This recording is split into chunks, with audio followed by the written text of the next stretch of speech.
I had one. It took me until late this morning to get the second confirmed before I went on it. And by the way, as an aside, Sean is very adept at the political process. His grandfather, the late Frank Mancuso, I believe you know, from his days in city council. No question. But and Frank was part of the old school that just wanted to be the very best city council member he could be. Frank would have never been the great city council member if we'd have had term limits, by the way. 6 years at City Hall is not enough to become a Frank Mancuso or Eleanor Tinsley or others. So there's a little editorial comment about how it matters. Experience matters, and we could use some of that experience as we have this conversation. Now, excuse me, Senator, but with all due respect to the men and women on City Council, to the outstanding mayor, a Rice graduate, but to me, the one person in this town that could rally support a whole hell of a lot quicker than anybody is Mattress Mac. Has anybody reached out to Jim McIngvale about getting his support behind this? Because if anybody can get folks lathered up in a hurry, it's Mattress Mac. It's the chancellor and I did discuss Mattress Mac, and she was reaching out to him this afternoon. You could have a laundry list of blue ribbon folks, not to mention how important the grassroots working people of Houston are, and our great diverse population. But you could go to Bob McNair. You can spend the afternoon. Houston is full, and that's its name for people that have been successful.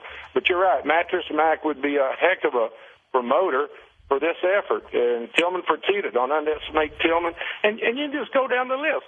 But we do need, let me mention the Houston Partnership, the Chamber of Commerce of Houston. What this would mean to Houston economically is significant. But we've got to get behind U of H. It is an asset that has never been received and promoted like it should have been.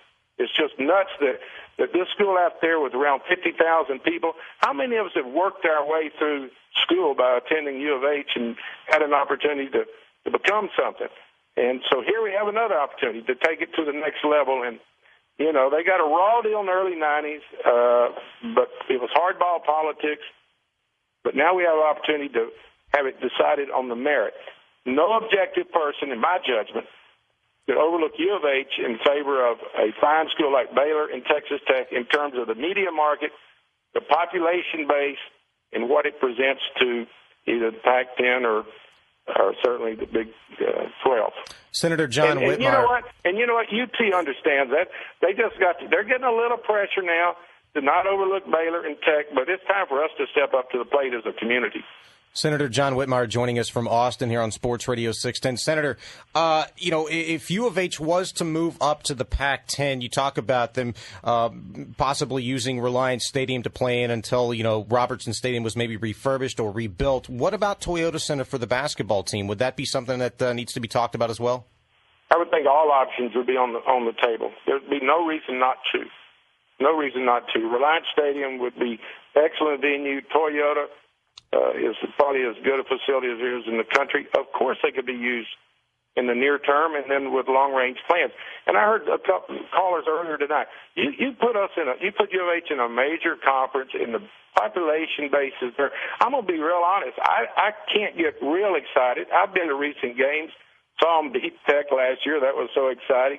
The Navy game, but there's just not the excitement that there was when they were in the Southwest Conference. With Conference USA, we've got the economy and the population base to compete with anyone in the country. It'd be nuts.